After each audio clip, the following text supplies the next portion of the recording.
অন্নপূর্ণা ভান্ডারের এই দুটো ক্রাইটেরিয়ার জন্য কিন্তু প্রায় কয়েক লাখ নাম বাদ যেতে চলেছে। আপনার কি 10,000 টাকার উপরে মাইনে আছে তাহলে কিন্তু আপনার দুঃসংবাদ অপেক্ষা করছে। যদি আপনার গ্রামে বাড়ি হয় তাহলে কিন্তু আলাদা ক্রাইটেরিয়া হবে, যদি আপনার শহরে বাড়ি হয় তাহলে কিন্তু আপনার আলাদা ক্রাইটেরিয়া হবে। সরকারি চাকরি যারা করে তাদের জন্যও কিন্তু অন্নপূর্ণা ভান্ডার নিয়ে একটা আলাদা নোটিশ আছে। শুধু তাই নয়, নতুন একটা ফর্মও রিলিজ করেছে অন্নপূর্ণা ভান্ডার। এই সব নিউজ নিয়ে কিন্তু তোমাদের আজকের এই ভিডিওটা, তাই ভিডিওটা পুরোটা দেখো এবং চ্যানেলে নতুন হলে চ্যানেলটাকে সাবস্ক্রাইব করো। তো প্রথমেই তোমাদের আজকের এই ভিডিওতে যেটা জানাবো সেটা হলো এখনো পর্যন্ত কি কি ক্রাইটেরিয়া এসেছে, প্লাস এই দুটো ক্রাইটেরিয়াও কি কি আছে। দেখো বন্ধুরা, প্রথমে তোমাদের বলি, তোমাদের এজ যদি 25 থেকে 60-এর ভিতরে হয়, অর্থাৎ বয়েস বা এজ রিলেটেড ক্রাইটেরিয়া, তাহলেই কিন্তু তোমরা ম্যাচ করবে। অর্থাৎ 25-এর নিচে হলে তোমরা তাহলে অন্য প্রকল্প পেতে পারো, বা 60-এর উপরে হলে কিন্তু তোমরা বার্ধক্য ভাতা বা অন্য কোনো প্রকল্পের আওতায় কিন্তু তোমরা আসতে পারবে। এবার সেকেন্ড যে ক্রাইটেরিয়াটা আছে সেটা হলো ইনকাম ট্যাক্স নিয়ে। অর্থাৎ যে এখানে অ্যাপ্লিকেন্ট আছে বা তার ফ্যামিলির যদি কেউ এখানে ইনকাম ট্যাক্স প্রদান করে, অর্থাৎ তাদের যদি ইনকাম বছরে 12 লাখ টাকার উপরে হয় বা মাসে 1 লাখ টাকার উপরে হয়, তাহলে কিন্তু তারা এই প্রকল্পের আওতায় আসতে পারবে না। তাদের জন্য কিন্তু এই প্রকল্পের দরজাটা বন্ধ আছে। এবার ইনকাম ট্যাক্স নিয়ে কথা বললে কিন্তু আবার অনেকের মাথায় প্রশ্ন আসছে যে ভাই, তাদের জিএসটি আছে, জিএসটি থাকলে কি এই প্রকল্পের আওতায় আসা যেতে পারে বা বাদ যেতে পারে না? দেখো, জিএসটি নিয়ে কিন্তু এখনও পর্যন্ত কিছু বলেনি।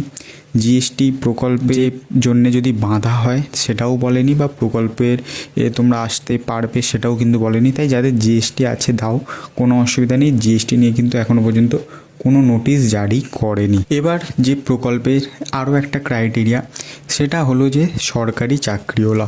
দেখো, যারা সরকারি চাকরি আছে যাদের, এবং যাদের ফ্যামিলিতে সরকারি চাকরি আছে বা পেনশন পাচ্ছে যিনি, তারা কিন্তু এই প্রকল্পের আওতায় আসবে না। সেটা সিভিক ভলেন্টিয়ার হতে পারে, বা আশাকর্মী হতে পারে, বা পঞ্চায়েত বা পৌরসভার কর্মী হতে পারে। এটা কিন্তু অফিসিয়াল আপডেট।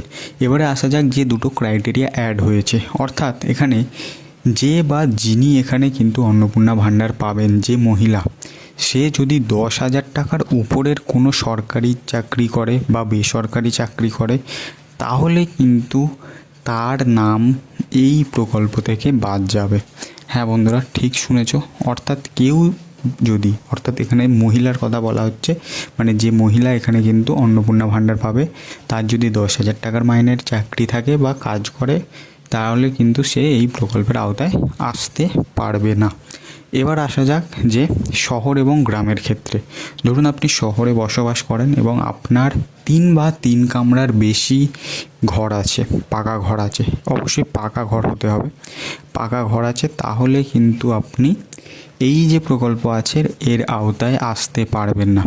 এই যে নিয়মটা করেছে, এর ফলে কিন্তু বহু শহরের মহিলারা কিন্তু বাদ যেতে চলেছে। প্রচুর মহিলারা এর ফলে বাদ যাবে। এবং গ্রামের ক্ষেত্রে কি আছে, দেখো গ্রামের ক্ষেত্রে কিন্তু এই ক্রাইটেরিয়াটা নেই। আপনার 3টে থাকুক, 5টা থাকুক, 2টো থাকুক, তাহলে কিন্তু আপনি টাকা পাবেন। তো মূলত এই ক্রাইটেরিয়াগুলোই অ্যাড হয়েছে এবং এই ক্রাইটেরিয়ার বেস করেই কিন্তু সরকার 17 তারিখে টাকা দেবে। এবার আসা যাক যে নতুন ফর্ম রিলিজ হয়েছে। আমি তোমাদের বলছিলাম এবং তোমরা ক্লিপটাও দেখেছো, সরকারের অর্থাৎ আমাদের মুখ্যমন্ত্রী শুভেন্দু অধিকারী জানিয়েছেন যে কী জন্যে রিলিজ হয়েছে, না দুর্নীতি রোধ করতে। দেখা যাচ্ছে এমন কিছু মানুষ আছে যাদের আন্ডার ইনকোয়ারি আছে বা টাকা পেয়েছে, কিন্তু তাদের মনে হচ্ছে যে ক্রাইটেরিয়া ম্যাচ হচ্ছে না। তাদের জন্য কিন্তু আলাদা ফর্ম রিলিজ হয়েছে এবং সেই ফর্মটা কিন্তু মহিলা যুব মোর্চা বা ওখানে যে অঙ্গনারী কর্মীরা আছে ওনারা কিন্তু ওটা ফিল আপ করাচ্ছে। ঠিক আছে, এটা কিন্তু যাদের উপর সন্দেহ আছে তাদেরই কিন্তু এই ফর্মটা ফিল আপ করাচ্ছে। তো বর্তমানে এই হলো আপডেট এবং এর উপরেই বেস করে কিন্তু 17 তারিখ টাকা ঢুকবে।